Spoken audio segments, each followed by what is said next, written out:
Are you up for the trial tomorrow? First, last year's trial, and now this one? It seems all you do is worry about me. To be honest, you're getting on my nerves. But Mr. Edgeworth, you can't just walk out on the trial. Tomorrow's the last day. It's too late to change prosecutors. I bet that's what my superiors are banking on. I never thought that case would come back to haunt me like this. What do you mean? That list of evidence, it seems too short. Most lists run twice as long. It's only half as long as most lists? That's odd. After Neil Marshall was murdered, I became prosecutor for that case. I may not have been part of the investigation, but at the time there was only one thing on my mind. I'd used the evidence I was given to prove the suspect guilty. Say, we just saw a picture taken around that time. That picture? Something seemed strange about it.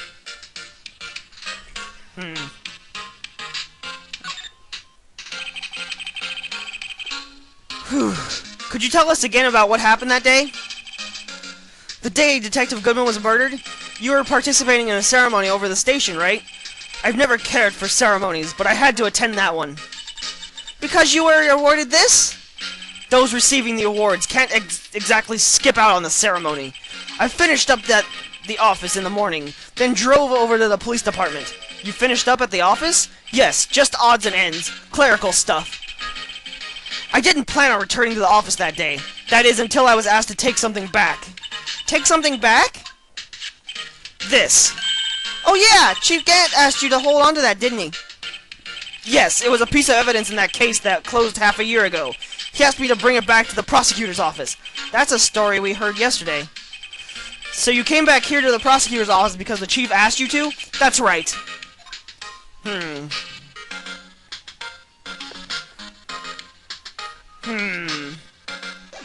Oh, I got it. Okay. Shh. I've got it.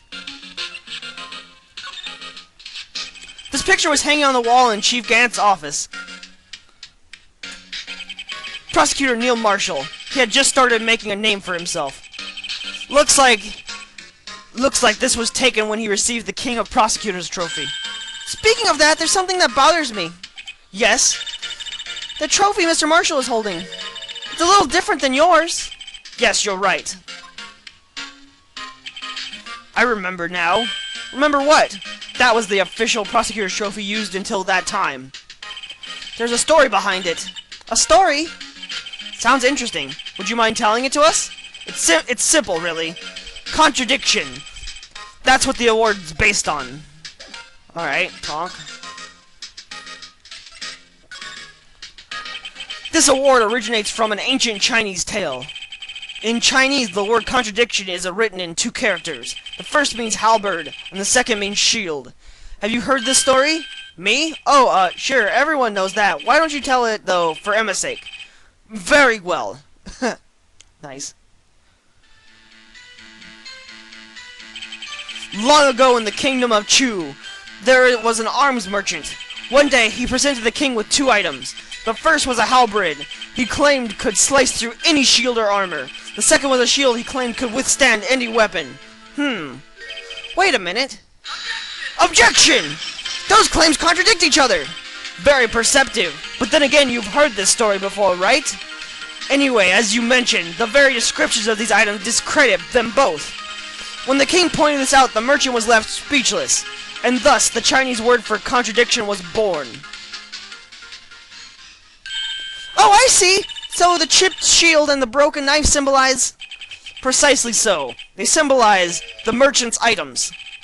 An ancient tale ends with the merchant at a loss for words, but in our nature, to pursue matters to their conclusion, even if it results in something as ugly as this.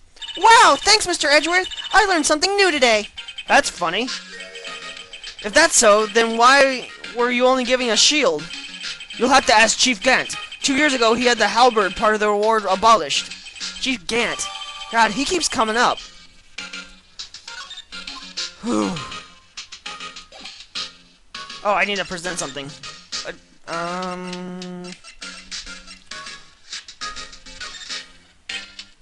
Come now, Mr. Wright. You can't seriously expect me to just sit down and chat with you about a case over a cup of tea. But But this isn't related to the case, remember? You said so yourself. So I did. Chief Gant gave this to you today, didn't he? He asked you to bring it here from the police department. The chief is a very competent man, but sometimes he does things that don't make any sense. At least it's better than being incompetent and doing things that don't make sense. A certain detective comes to mind. Okay.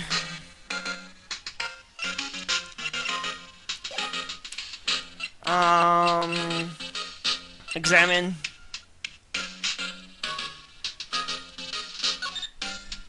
I wonder what he was writing before. Come on, Mr. Wright, let's take a look. Are you crazy? Edgeworth is sitting right there. Just distract him, I'll check it out. Hey, Edgeworth! Is that Detective Gumshoe out there in the window? Oh no, he's falling to the ground! Hold on, first let me see what that girl's doing crawling around my feet. He didn't even look. What letter of... If you can't read, I'll read it for you. It says letter of resignation. No! Resignation? Edgeworth, you don't mean... I'm tired, Mr. Wright. I feel as if something inside me has died. But Mr. Edgeworth, none of it was your fault! I know the path I've walked. You don't need to tell me. And the path I've walked hasn't been just one. I can't forgive myself for what I've done. And no one else should forgive me either. Uh-oh, I think he's serious. Mr. Wright! Please, you have to do something! This letter of resignation. I wonder if I can use it for anything. It's freaking great. I like that Edgeworth is basically resigning, and the first thing Wright thinks of is if he can use the resignation to get somewhere. Excuse me. Oh no, not you again. Would either of you care for a quarter pounder of roast beef? Miss Starr, I guess she's out of lunches. You certainly are the curious sort, aren't you? Kind of like the first person who sucked on a cow's nipple and discovered milk. That's really creepy. Still, I never thought you'd go digging up the case from 2 years ago. Everyone in this trial was involved with the SL9 incident. Not only that, but the murder occurred on the very day the evidence from that case was due for transferals. This can't be attributed to mere coincidence. Aren't you forgetting something? You know that little scene I happened to witness? The instant Lana stabbed Detective Goodman with a knife. No matter how much you dig up, it won't change what I saw. Roast beef is meant to be savored when eaten. Miss Starr hatred towards Lana. It all dates back to 2 years ago. Oh my jeez. Alright, Lil, let's talk to her. We might learn something. Joe Drick. That's a name I'll not soon forget. God, they show this picture a lot. We trialed him for half a year. Oh, the pressure. Still, I don't think I was ever more alive than I was then. Those days were steamier than a bowl of hot gravy.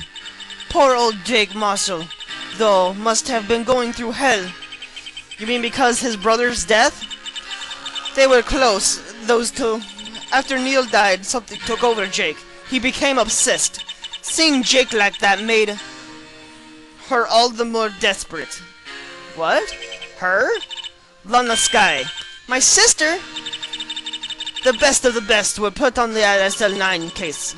Of course, they were led by the legendary duo. Lana and the Chief and Chief Gant.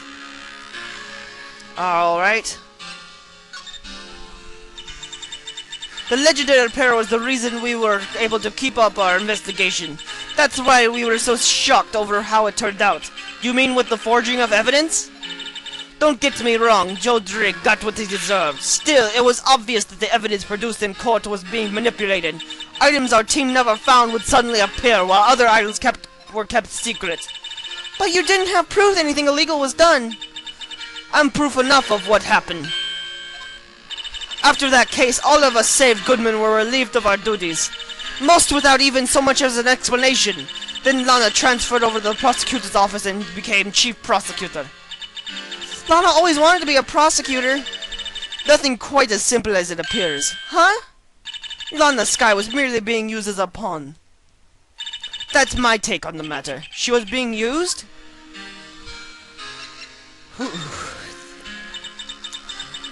Damon Gant and Lana Skye. 2 years ago, Gant was chief detective and Lana second in command. They were the best. They solved all kinds of cases together, didn't they? Damon Gant's magnetism in particular was almost unreal. His magnetism? By that I mean his ability to attract evidence. He'd produced the most incredible evidence in the cases he handled. Incredible evidence? You mean... Oh yes, there were rumors about him even back then. No one dared confront him, though. I take it she's talking about forged evidence. Back then, everyone looked up to Lana. All the detectives wanted to be like her. Really? Oh yes, myself included. I was a fool, really. She hated everything crooked, and always watched over the other detectives. That's why she was so concerned for Jake. Mr. Marshall, when Jake's brother was murdered, she left it as if she had lost her own brother.